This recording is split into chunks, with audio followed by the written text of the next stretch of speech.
दर्शकों, आज फिर नया वीडियो नई जानकारी लेकर हम हाजिर हुए हैं। दर्शकों, आज की जो कहानी है ये टिटेहरी पक्षी की कहानी है। प्रिय दर्शकों, इस बात को आपने अक्सर सुना होगा कि टिटेहरी के अंडों में पारस पत्थर की प्राप्ति होती है। टिटेहरी पक्षी के अंडों में पारस पत्थर मिलता है जो कि लोहे को स्वर्ण बना देता है, यानी सोना बना देता है। और ऐसी कहानियां कई ग्रंथों में भी पढ़ने को मिलती हैं, जिनमें स्पष्ट रूप से लिखा हुआ है कि टिटेहरी के अंडों में पारस पत्थर होता है। लेकिन प्रिय दर्शकों, क्या आपने ऐसा कभी सुना है कि टिटेहरी पक्षी को ये पारस पत्थर की आखिरकार प्राप्ति कैसे हुई? प्रिय दर्शकों, इसके पीछे एक बड़ी पौराणिक कथा है। ये कथा आज आपको हम सुनाने जा रहे हैं। प्रिय दर्शकों, इस वीडियो को अंत और प्रिय दर्शकों, इस कहानी के अंदर टिटेहरी पक्षी ने स्वयं बताया है कि कोई भी व्यक्ति, कोई भी जीव जंतु पारस पत्थर की प्राप्ति किस तरीके से कर सकता है। प्रिय दर्शकों, ऐसे काफी सारे लोग होंगे जिन्होंने टिटेहरी के अंडों से पारस पत्थर प्राप्त करने की कोशिश की है, लेकिन वो लोग नाकाम रहे हैं। दर्शकों, आज इस कहानी में आप जानेंगे कि टिटेहरी के अंडों से पारस पत्थर की प्राप्ति कैसे की जाती है। प्रिय दर्शकों, और इस कहानी के बारे में ऐसा कहा जाता है कि जो बंदा इस कहानी को गौर से सुनता है और इसमें बताई हुई बातों पर अमल करता है, तो प्रिय दर्शकों, वो व्यक्ति अरबों खरबों का मालिक बन सकता है। उसका जीवन वो स्वयं बदल सकता है।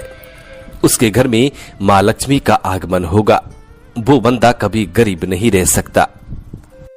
दर्शकों, जो लोग आधा अधूरा वीडियो देखकर और बीच में छोड़ देते हैं, उन लोगों को सिर्फ आधी अधूरी जानकारी मालूम होती है।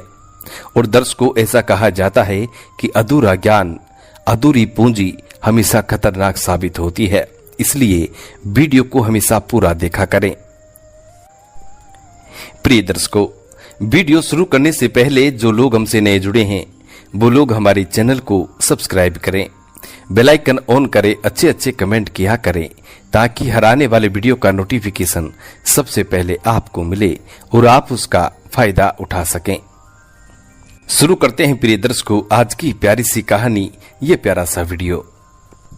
प्रिय दर्शकों, ये पौराणिक काल समय की बात है। सावन का महीना शुरू होने वाला था और टिटेहरी पक्षी का जोड़ा एक जंगल में बैठा हुआ था।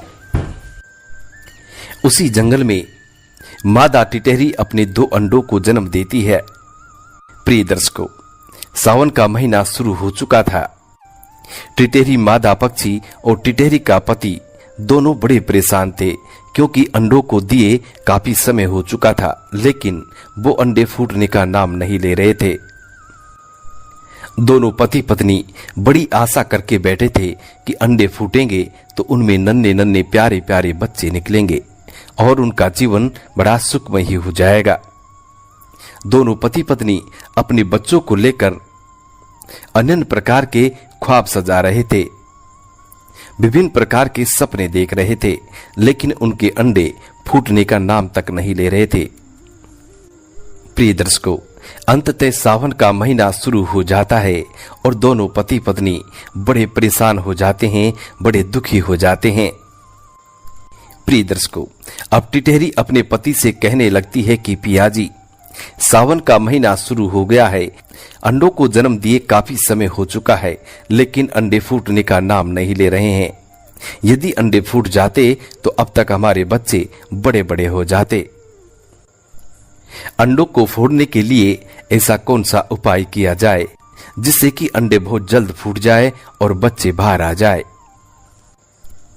प्रिय दर्शकों, तब टिटेहरा भी अपनी पत्नी से कहने लगता है कि प्रिय, इसका उपाय तो मेरे पास भी नहीं है कि आखिरकार अंडे कैसे फूटेंगे। दोनों पति पत्नी बार बार अपनी चोंच का अंडों पर वार करते, लेकिन अंडों पर कोई असर नहीं पड़ता। प्रिय दर्शकों, उसी समय नारद जी वहां से गुजर रहे थे। जब नारद जी वहां से निकलते हैं तो उनकी नजर टिटेहरी के अंडों पर पड़ती है और टिटेहरी दोनों पति पत्नी पर पड़ती है। प्रिय दर्शकों, तब नारद जी वहां पे खड़े हो जाते हैं और खड़े होकर टिटेहरी और उनकी पत्नी को अपने पास बुलाते हैं। जब टिटेहरी और टिटेहरी की पत्नी दोनों नारद जी के पास जाते हैं। सबसे पहले उनको प्रणाम करते हैं और प्रणाम करने के बाद अपनी व्यथा सुनाने लग जाते हैं। नारद जी से कहने लगते हैं कि हे मुनिवर, हमारे अंडों को जन्म दिया बहुत समय हो चुका है, लेकिन अभी तक अंडे फूटने का नाम नहीं ले रहे हैं।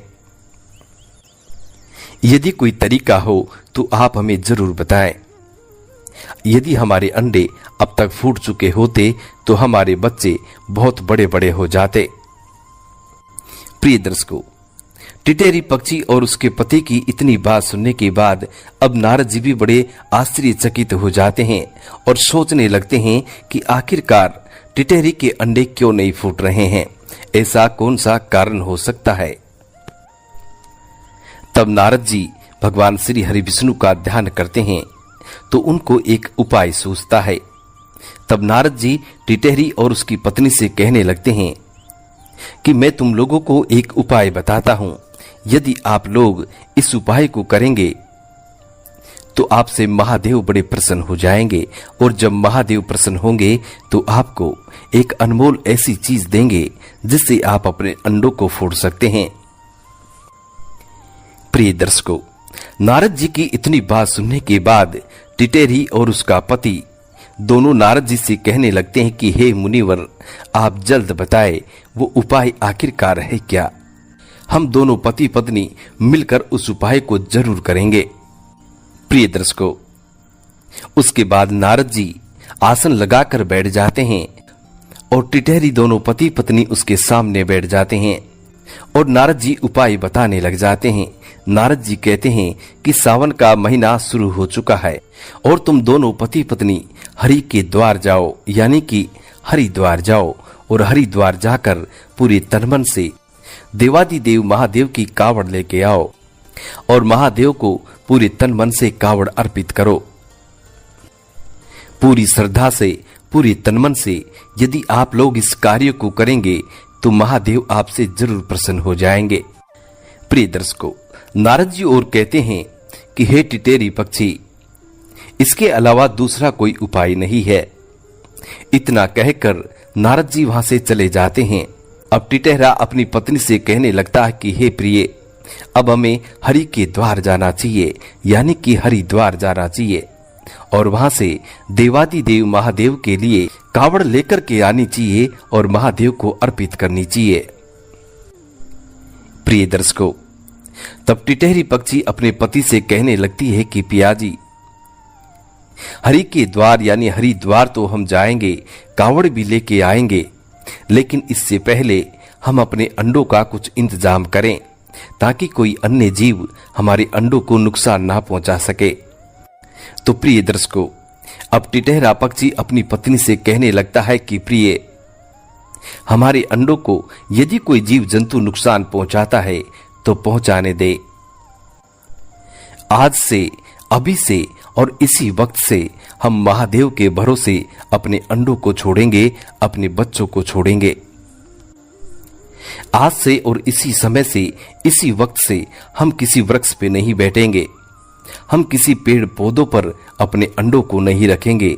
हम सिर्फ और सिर्फ जमीन पर रहेंगे और जमीन पर ही अपने अंडों को रखेंगे।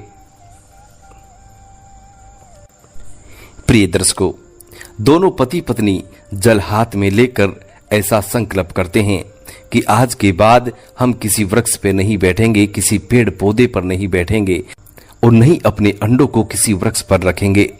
हम सिर्फ और सिर्फ जमी पर ही रहेंगे और जमी पर ही अपने अंडों को रखेंगे।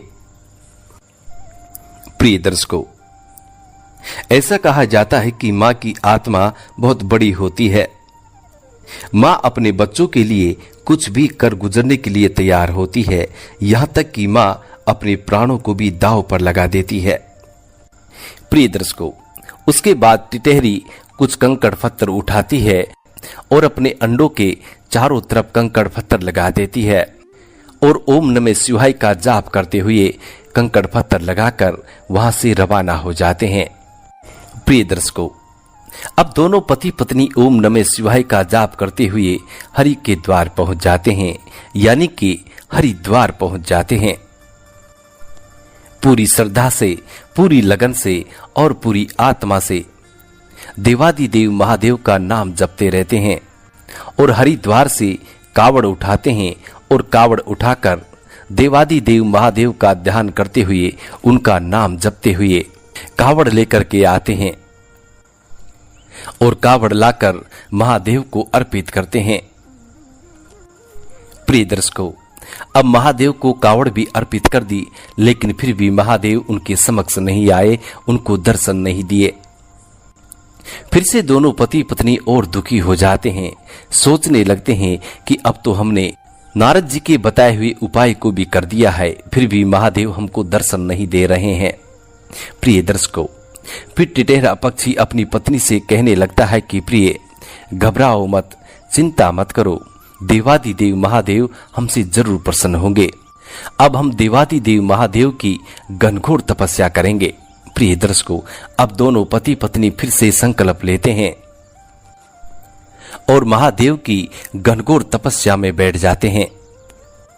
प्रिय दर्शकों, जब टिटेरा और टिटेरी दोनों पति पत्नी महादेव की भक्ति में बैठ जाते हैं, उनकी तपस्या में बैठ जाते हैं, तो प्रिय दर्शकों, अब सावन का महीने का अंतिम पहर चल रहा था।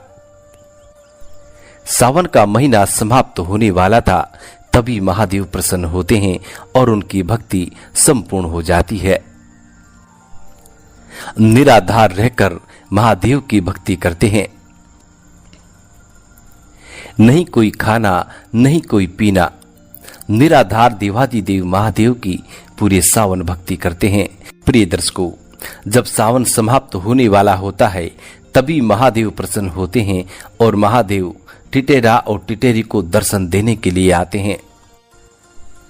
महादेव उनको दर्शन देने आते हैं और महादेव उनसे कहते हैं कि टिटेरा टिटेरी, हम तुम्हारी भक्ति से बेहद प्रसन्न हैं, जो मांगना हो सो वरदान मांग लो।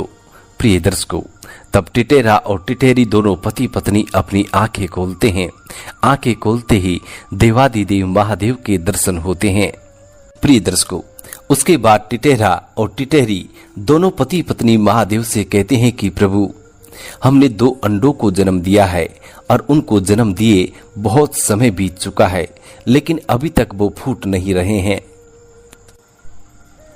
हमें कुछ ऐसा वरदान दीजिए जिसके कारण हम अपने अंडों को फोड़ सकें और उनसे हमारे बच्चों को बाहर निकाल सकें।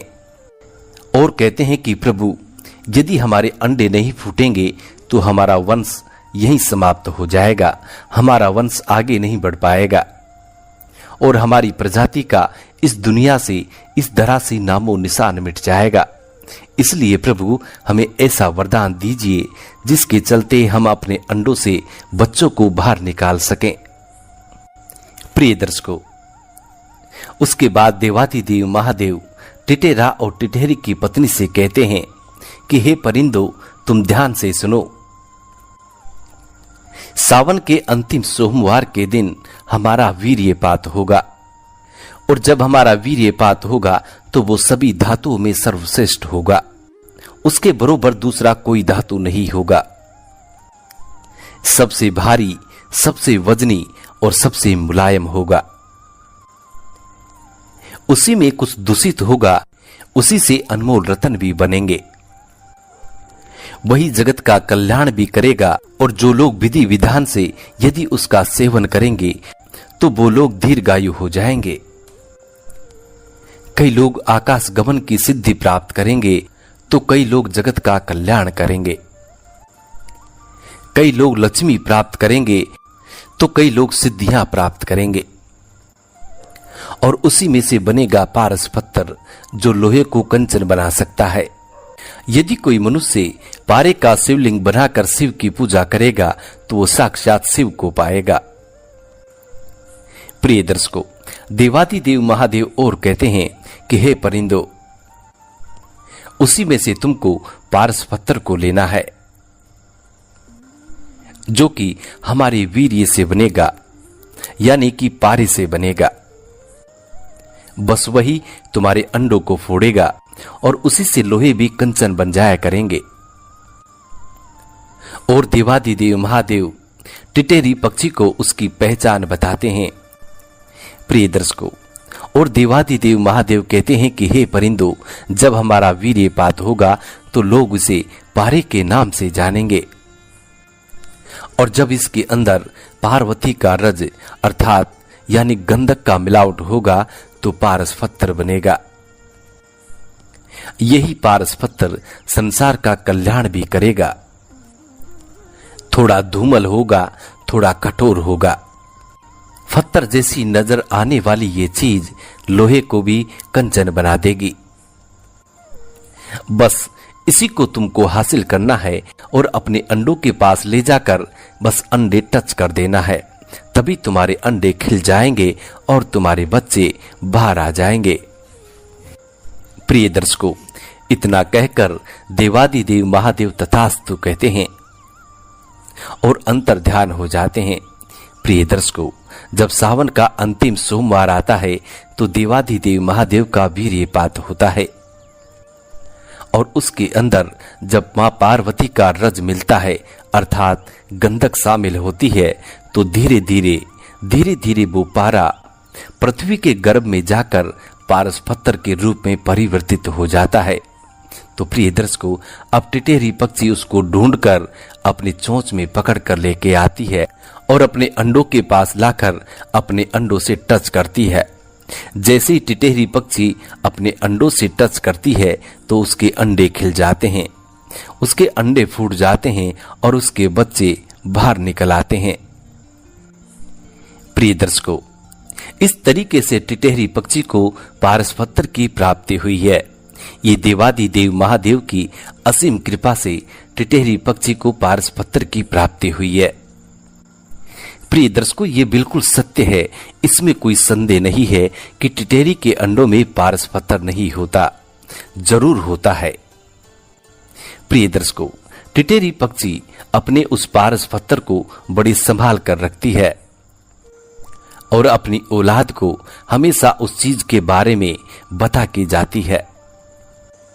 प्रिय दर्शकों, ऐसा कहा जाता है कि पारस पत्थर का राज सिर्फ और सिर्फ टिटेरी के पास होता है। वो अपनी औलाद के अलावा अन्य किसी जीव जंतु को इसकी भनक तक नहीं लगने देती। प्रिय दर्शकों, कई लोग ऐसा सोचते हैं कि टिटेरी पक्षी अपने घोंसले में ही पारस पत्थर के टुकड़े को छोड़ जाती है, लेकिन ऐसा नहीं होता। प्रिय दर्शकों, टिटेरी पक्षी बड़ी सावधानी से पारस पत्थर को लाती है और अपने अंडों से टच करके वापस उसको सुरक्षित स्थान पर रख देती है, जहां पे परिंदा भी पर नहीं मार सकता। उस स्थान का पता सिर्फ टिटेरी पक्षी को होता है।